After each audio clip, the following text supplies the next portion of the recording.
Natapos na ang isinagawang kilos protesta ng Iglesia ni Cristo na tumagal ng 3 araw sa naturang rally na nawagan ng INC na huwag sampahan ng kaso si Senador Rodante Marcoleta dahil ayon sa kanila, ito ang gumagawa ng tamang investigasyon. Sa panayam ng SB9 News kay Muslim Alliance spokesperson Nasif Malawani, sinabi nitong bagamat maraming issue at problema ng bansa ang hindi natalakay sa isinagawang rally ng Iglesia ni Cristo, nagpapasalamat pa rin sila sa isinagawang pagtitipon. Ayon kay Malawani, naiparating ng naturang rally sa pamahalaan ang mensahe tungkol sa umano'y selective justice. Regarding naman po sa mga problema ng bansa, maraming hindi nabanggit doon. Kasi sa pagkakaalam ko, parang focus sila sa pagkaso po sa butihin nating senador, si Rodante Marcoleta. Kaya tayo naman po, kami mga Muslim, okay na rin kami doon. Kasi alam naman natin na hindi pira ng gobyerno yung ikakaso nila kay Senator Marcoleta, pira yun ng kaibigan.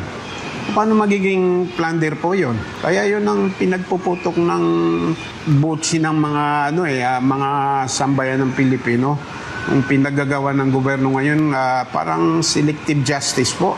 Yung kung sino lang ang gusto nilang kasuhan, pag hindi nila kakampi, kakasuhan nila. Nagpahayag din si Malawani ng kanyang pagkadismaya sa Administrasyong Marcos dahil sa umano'y pang-uusig sa mga kritiko at hindi kaalyado nito. Inahalimbawa niya si Senador Robin Padilla na ayon sa kanya ay tila isusunod na kakasuhan ng administrasyon. Kaya nga, nakakalungkot po yun eh. Kasi sana po hindi mangyari yun. Kaya yung mga ganyang, yung sinabi ko kanina, yung selective justice, paano naman maging obstruction of justice kay Robin? Tama naman yung sinabi niya eh. Ako, walang warrant si Senator Bato de la Rosa. Walang warrant dito. Walang obstruction dito sa Pilipinas, yung korte ng Pilipinas. At saka naglakad kami, sumakay ng sasakyan, nandun yung mga polis. Paano nila nasabi na obstruction of justice? Kung matatandaan sa huling araw ng kilos protesta ng Iglesia ni Cristo ay dumalo si Senador Padilla at sinabi nitong siya na umano ang susunod na ipapakulong. Tinanong din si Malawani kung ano ang kanilang magiging hakbang sakaling arestuhin si Senador Padilla. Sana huwag mangyari kasi kahit anong paraan gagawin ng mga kapatiran natin Muslim. Hindi lang naman namin sabihin na mag-rebuild kami, pero sa lahat ng legal na paraan, talagang baka ito na yung mitsa talaga na magkakaroon ng problema yung administrasyon. Kasi iba kasi yung Muslim eh. Kami, pag pinanindigan namin, hindi namin inisip kung ano mangyari sa amin. Basta nasa legal kami, talagang kahit ano mangyari, paninindigan namin. Kaya maraming sasali na Muslim dahil alam nyo naman si Senator Robin Padilla, mahal yan ng mga kapatid nating Muslim. Natapos na ang isinagawang kilos protesta ng Iglesia ni Cristo na tumagal ng 3 araw sa naturang rally na nawagan ng INC na huwag sampahan ng kaso si Senador Rodante Marcoleta dahil ayon sa kanila, ito ang gumagawa ng tamang investigasyon. Sa panayam ng SB9 News kay Muslim Alliance spokesperson Nasif Malawani, sinabi nitong bagamat maraming issue at problema ng bansa ang hindi natalakay sa isinagawang rally ng Iglesia ni Cristo, nagpapasalamat pa rin sila sa isinagawang pagtitipon. Ayon kay Malawani, naiparating ng naturang rally sa pamahalaan ang mensahe tungkol sa umano'y selective justice. Regarding naman po sa mga problema ng bansa, maraming hindi nabanggit doon. Kasi sa pagkakaalam ko, parang focus sila sa pagkaso po sa butihin nating senador, si Rodante Marcoleta. Kaya tayo naman po, kami mga Muslim, okay na rin kami doon. Kasi alam naman natin na hindi pira ng gobyerno yung ikakaso nila kay Senator Marcoleta, pira yun ng kaibigan. Paano magiging plunder po yun? Kaya yun ang pinagpuputok ng butsi ng mga sambayan ng Pilipino. Yung pinagagawa ng gobyerno ngayon, parang selective justice po.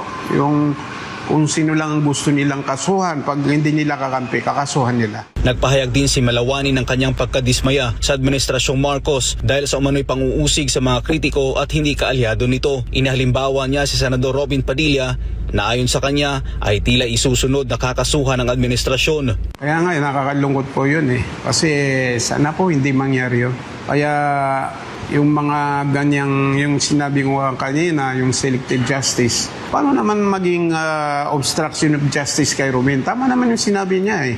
Ako, walang warrant si Senator Bato de la Rosa. Walang warrant dito. Walang obstruction dito sa Pilipinas, yung korte ng Pilipinas. At saka naglakad kami, sumakay ng sasakyan, nandun yung mga pulis.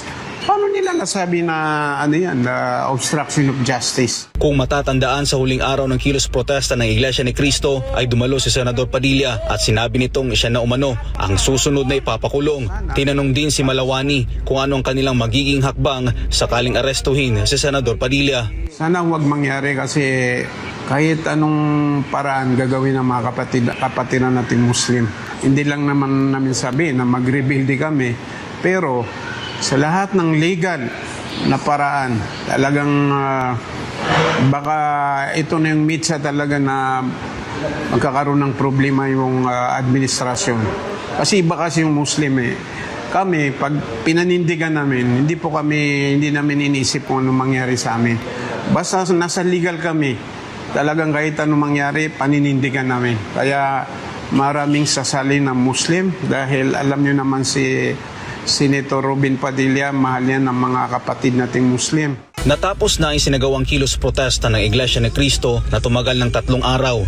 Sa naturang rally, nanawagan ng INC na huwag sampahan ng kaso si Senador Rodante Marcoleta dahil ayon sa kanila, ito ang gumagawa ng tamang investigasyon. Sa panayam ng SMNI News kay Muslim Alliance spokesperson Nasif Malawani, sinabi nitong bagamat maraming issue at problema ng bansa ang hindi natalakay sa isinagawang rally ng Iglesia ni Cristo, nagpapasalamat pa rin sila sa isinagawang pagtitipon. Ayon kay Malawani, naiparating ng naturang rally sa pamahalaan ang mensahe tungkol sa umano'y selective justice. Regarding naman po sa mga problema ng bansa, maraming hindi nabanggit doon.